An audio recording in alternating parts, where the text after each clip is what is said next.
On évoquait avec Guardiola, je voudrais profiter de t'avoir pour évoquer le départ de Txiki Begiristain, je vais y arriver, qui est Ouais. l'architecte de Manchester City, qui va être remplacé par Hugo Viana.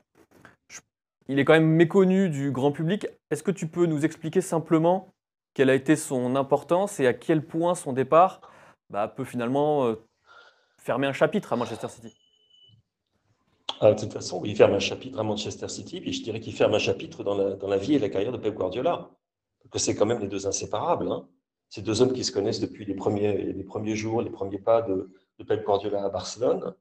C'est quelqu'un qui est absolument indispensable pour mettre de l'huile dans les rouages. C'est quelqu'un qui avait d'énormes responsabilités dans les antichambres et les salons privés de Manchester City, qui était impliqué dans toutes les grandes décisions du club, et donc dans tout ce qui implique également le recrutement, et qui était surtout un allié sur lequel Pep Guardiola pouvait se reposer en toute confiance et réciproquement.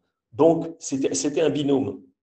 Tu sais, ça me fait penser au binôme Alex Ferguson-David Gill.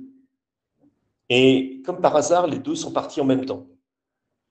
Et c'est après qu'on s'est rendu compte que Alex Ferguson, ça comptait beaucoup, et que David Gill, ça comptait beaucoup également, et qu'une partie des problèmes de Manchester United, et non pas City, après le départ de Fergie, c'était pas seulement le fait que les entraîneurs qui sont venus après, comme Alex Moyes, etc., et les erreurs de recrutement qui ont eu lieu, ne sont pas les seuls responsables de la gabegie qui continue encore aujourd'hui, 10 ans plus tard.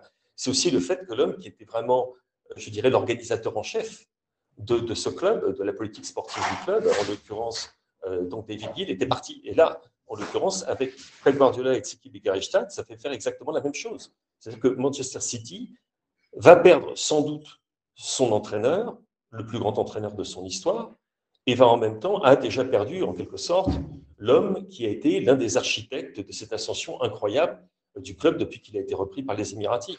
Donc c'est pour ça, tu vois, tu mets ça en plus en parallèle avec comment dire, les sanctions qui pourraient tomber sur Manchester City.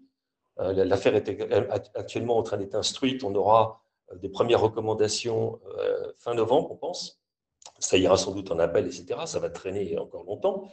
Mais quand tu penses au 30 juin 2025, tu te dis, ouh là là, et c'est une date que les fans de Manchester City vont voir arriver avec une certaine inquiétude. Tu n'auras plus M. Begiristain, tu as de fortes chances que Pep Guardiola ne rempile pas. Et puis derrière ça, tu as également de possibles sanctions par la première ligue. Tu mets tout ça ensemble. En effet, ça crée une ambiance un petit peu particulière, on va dire, à l'Etihad.